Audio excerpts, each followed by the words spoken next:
Bonsoir à tous, je suis ravie de vous retrouver pour ce journal du mercredi 24 avril. Tout de suite, les titres que nous allons développer.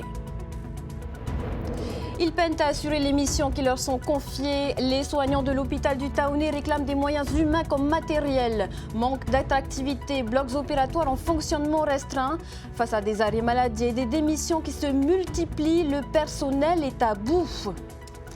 Avis aux habitués du parking situé en face de la Maison de la Culture à Papeete. Ce dernier sera fermé pour travaux pendant 6 mois à compter de vendredi. Un autre site devrait accueillir les usagers durant cette période. Après Tahiti et Bora Bora, le concours de sélection du meilleur apprenti de France est rendu au lycée professionnel protestant de Raiatea. 2 élèves ont tenté leur chance en cuisine et derrière le bar. Une fenêtre vers le concours national devenue une référence d'excellence.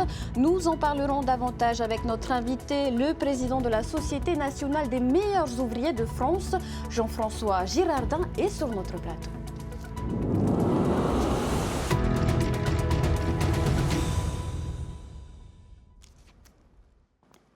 Il fait naufrage et son personnel ne sait plus comment faire face. Le centre hospitalier du Taounais souffre d'un manque de moyens préoccupant, une situation qui génère des départs en masse et une dégradation de la qualité de soins. Épuisé, le personnel soignant appelle à l'aide. Le reportage de Laure Philibert. Ils étaient descendus dans la rue pour faire entendre leur désarroi. Mais un peu plus d'1 an après leur dernier mouvement de grève, le constat est amer pour les soignants de l'hôpital. Nous, on alerte sur le fait qu'on ne fonctionne plus très bien. Les blocs ferment, les anesthésistes démissionnent. Bientôt, il n'y aura plus de bloc opératoire. Moi, je suis inquiète à courte échéance. Quand je vois apparaître des démissions au sein de mon équipe, c'est demain que le bloc opératoire ferme. On a des difficultés en termes de moyens quotidiens. La rame de papier qu'on n'a plus, la secrétaire qu'on n'a pas. Il y a des jours où on arrive au bloc où on ne sait pas comment s'habiller parce qu'on a des pyjamas qui sont spécifiques pour le bloc opératoire, on ne vient pas avec nos tenues civiles qu'on n'a pas. Les draps qui n'existent pas. Plus que jamais, les équipes sont en souffrance, sont en pénurie. Dans le service de gynécologie, les portes de plusieurs salles de consultation ne ferment plus. Impossible pour les équipes de répondre à la demande de reconstruction mammaire après une ablation du sein. On a des patients qui n'ont pas de lit alors qu'il y a des chambres qui sont fermées simplement parce qu'il faut refaire l'étanchéité des toits.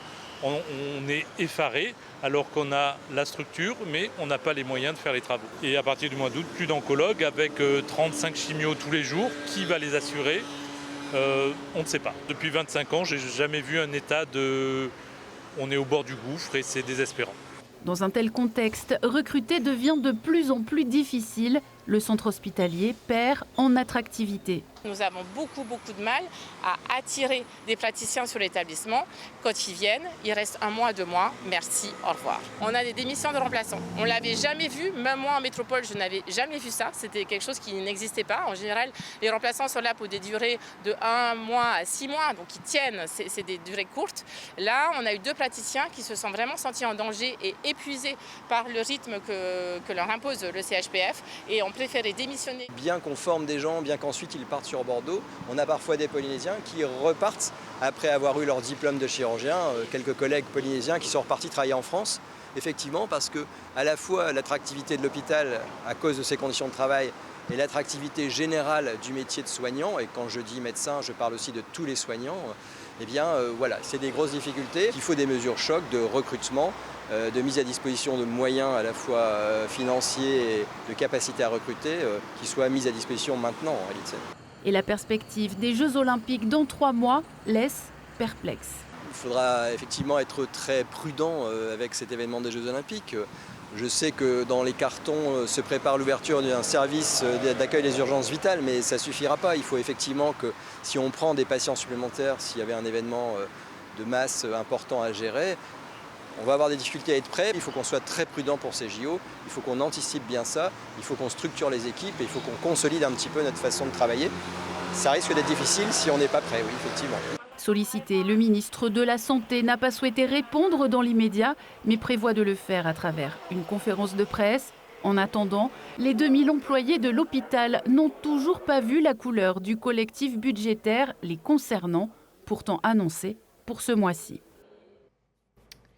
Il accueille des véhicules gratuitement toute la journée et à partir de vendredi, il sera fermé pour travaux pendant 6 mois. Le parking en face de la Maison de la Culture s'offre un lifting qui menace de perturber cette zone très fréquentée, mais la direction des affaires foncières rassure, un autre terrain accueillera les véhicules durant cette période. Les précisions de Veitari Nauta. C'est sur ce terrain domanial de 4000 m² situé à côté de la piscine municipale de Papeete que les véhicules pourront se garer le temps des travaux du parking en face de la Maison de la Culture. J'ai vu qu'ils avaient mis une affiche qu'on pouvait aller au niveau de la piscine. Ouais. Donc c'est sur mon chemin, je vais essayer. Bon, l'inconvénient c'est qu'il faut prendre la passerelle, ça fait un peu plus loin. Normalement je travaille juste là, à l'immeuble d'à côté. Donc bon, c'était mieux aussi ? Oui, quand même, c'est mieux, mais bon, s'il faut juste patienter 6 mois. Par contre, j'ai pas vu si ça allait devenir payant ou...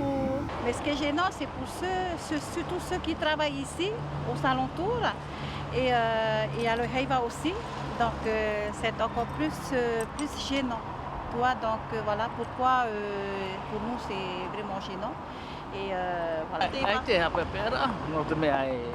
Ce n'est pas un problème. Si la DAF a décidé d'aménager ici, on respecte. C'est pour notre bien. Il y a plein d'endroits où se garer. Pour la direction des affaires foncières, gérant du site, l'aménagement de cet espace public devenait urgent pour plusieurs raisons.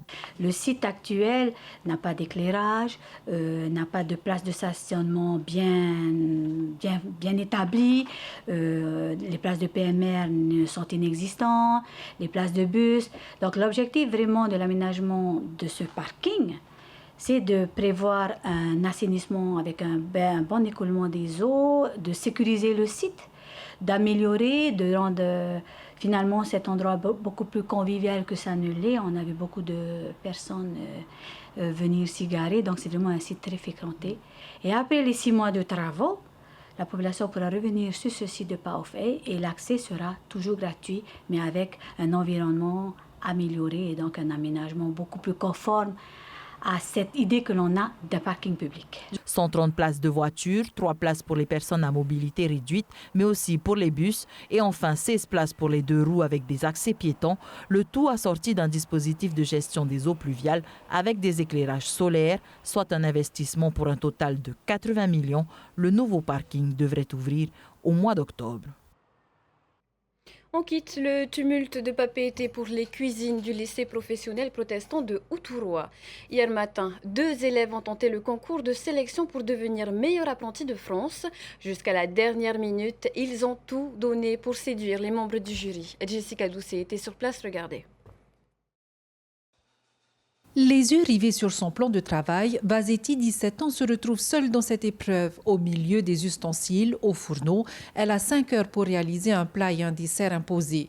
Le thème, c'est le maquereau en 2 textures. Ensuite, un sablé breton, chocolat et agrumes. Au niveau de la technique pure, qu'elle montre quand même qu'elle a une certaine dextérité par rapport à la technique qu'on lui demande. Ensuite, le goût. Mais si c'est bon, qu'elle a une bonne technique, en général, ça passe. Face à elle, un jury composé de 2 chefs cuisiniers, dont un de marque, un MOF, de quoi faire monter la pression d'un cran, mais pas de quoi déstabiliser la jeune apprentie, concentrée sur sa mission sous l'œil attentif de son professeur, pas très loin. Elle a fait beaucoup d'entraînements pour ce concours. Tous les entraînements se sont bien passés. Là, il faut rajouter le facteur stress. Et ça lui fait perdre un peu de temps, mais je pense qu'elle va reprendre le bon chemin et qu'elle va droit vers la réussite. Dans la pièce voisine, Kiahi commence son concours. Comme Vasetti, il tente de décrocher un ticket pour la finale du MOF 2024 à Paris.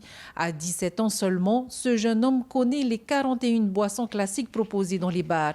Pour cette épreuve, il doit reconnaître 5 alcools, revisiter des cocktails et présenter une création. Premièrement, on attend que les candidats travaillent proprement, dans un espace de travail propre, de façon professionnelle, des choses très basiques. Ensuite, bien sûr, on leur demande au niveau professionnel à respecter une recette. Une recette est élaborée, il faut la respecter.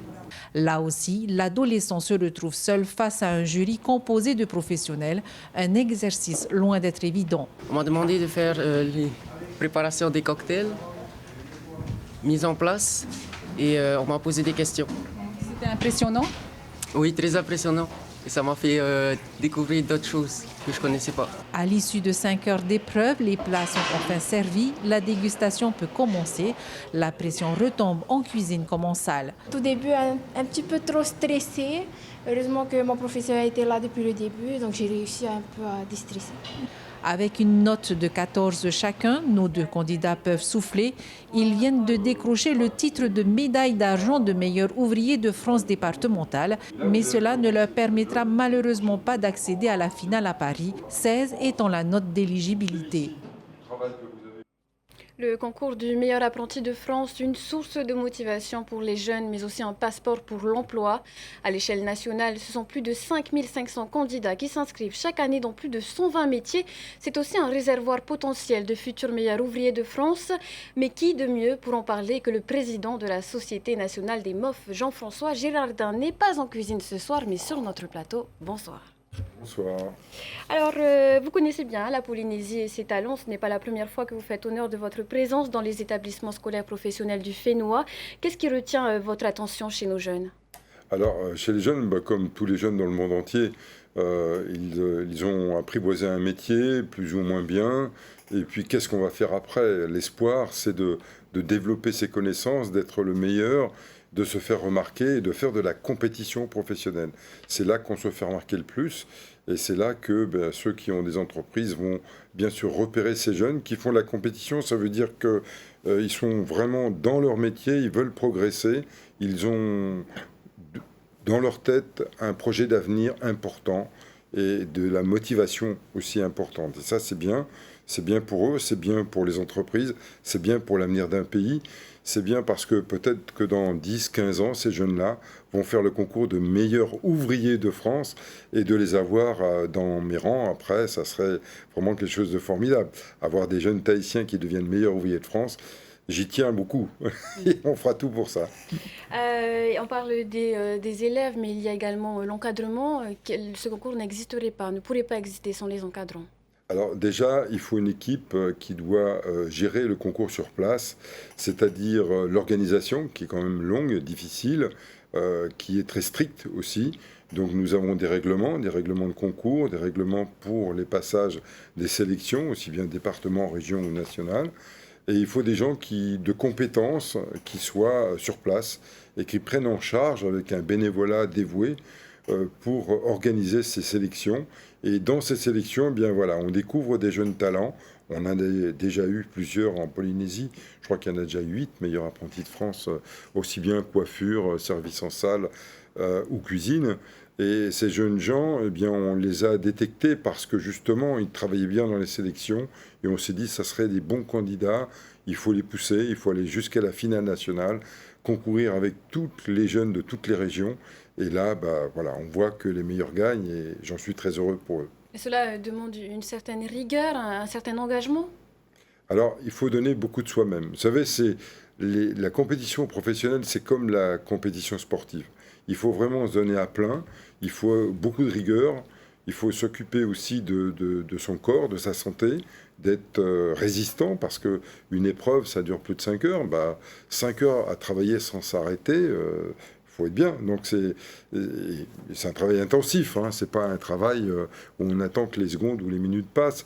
Donc oui, il faut beaucoup de rigueur, beaucoup de volonté, et puis il faut s'acharner. Il faut un acharnement quand même dans ses entraînements déjà, bien s'entraîner. Je crois que le succès, c'est toute l'équipe qui est autour, hein, parce que c'est vraiment important d'encadrer quelqu'un, de lui faire des bons entraînements, des bons essais, de là où il découvre vraiment plein de choses qu'il ne connaissait pas. Faire un concours, c'est découvrir aussi des techniques de travail qu'on n'avait pas pensées. Donc ils vont forcément s'améliorer grâce à ce concours. Ils vont découvrir des techniques qu'ils n'avaient pas encore eu l'occasion de découvrir. Et c'est ça qui fait justement le meilleur du meilleur et qui fait de bons candidats dans les concours. Alors, cuisine froide, art de la table et coiffure, bien plus. Le concours concerne plus de 120 métiers, on le disait un peu plus tôt, à l'échelle nationale.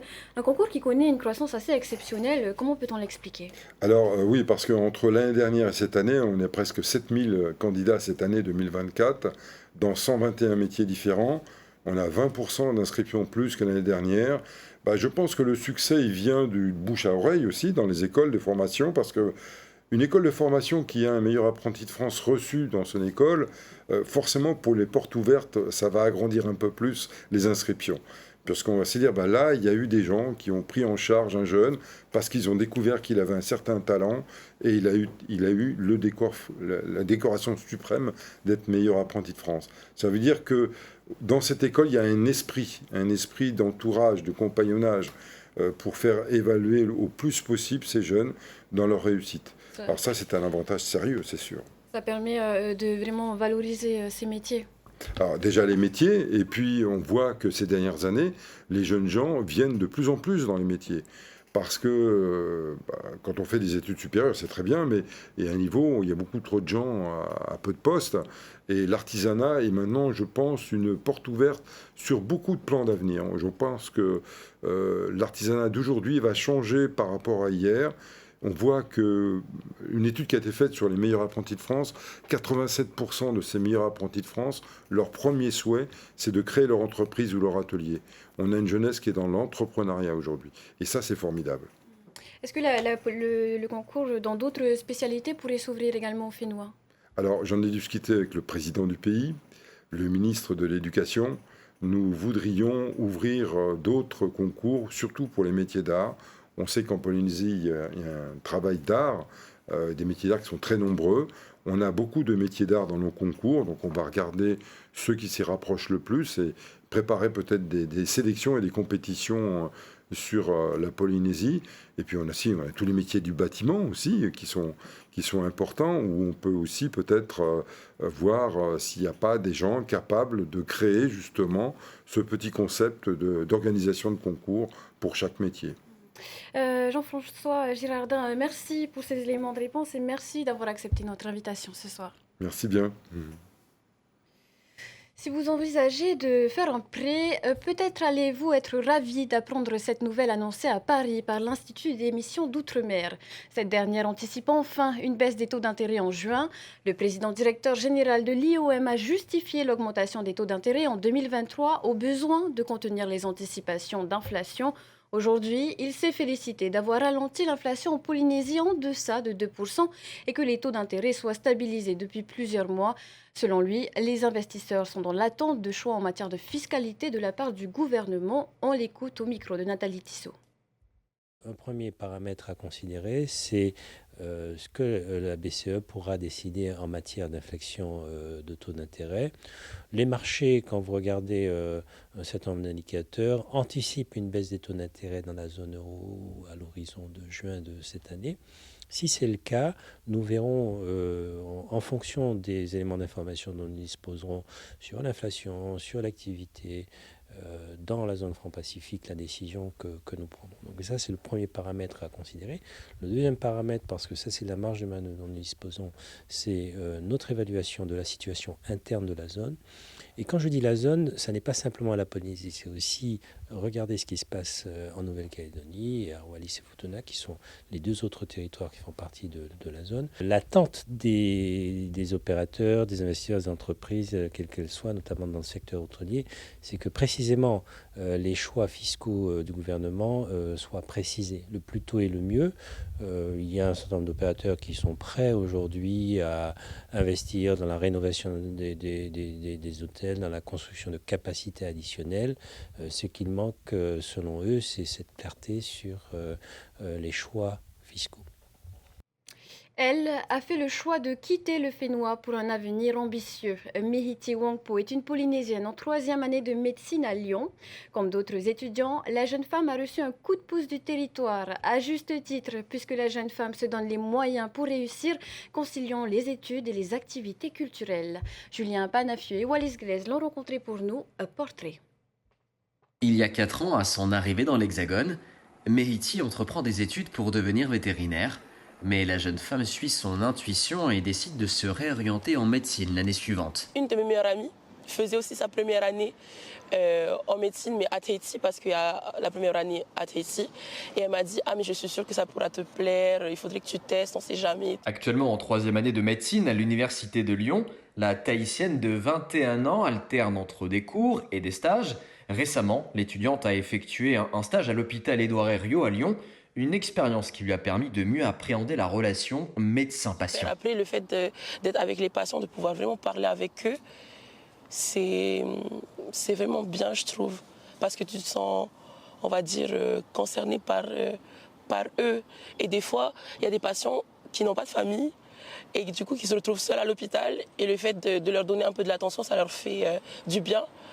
Donc c'est sympa. Ce n'est guère un mythe. Les études en médecine sont réellement difficiles et demandent énormément d'heures de travail. Mais la jeune femme reconnaît que l'organisation est une de ses plus grandes qualités, si bien qu'elle parvient à trouver du temps pour se consacrer à l'EPF Rhône-Alpes, où elle dirige la section danse chez les femmes. L'association prépare même prochainement un spectacle de danse.